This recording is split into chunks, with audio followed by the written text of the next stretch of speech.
How to fix Riot Vanguard not installing automatically or can't install dependency or no Riot Vanguard. Now, in this very quick video, I'm going to provide you the most common or the 100% resolution, which will. Now, in this video, I'm going to provide you the best resolution possible for you to be able to bypass this kind of issue on your Riot Vanguard. So, the very first thing is, of course, pull up your File Explorer. From here, at your left side, go into this PC and then go into your local disk drive. Now go into Program Files. And then from here, you're going to be seeing a lot of files here, but what you need to do is just to choose the Vanguard folder. Now you're going to have to delete this and then choose on Continue.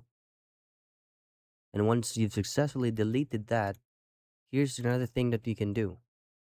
Go back to Windows Search, type in Add, choose on Add or Remove Programs. And then Xbox is usually located at the very last portion of these applications here. Then you're going to have to click the three dots and choose on uninstall.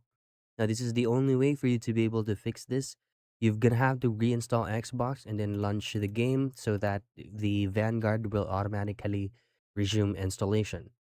And that's it. That's how you fix Riot Vanguard not installing automatically or can install dependency, no Riot Vanguard.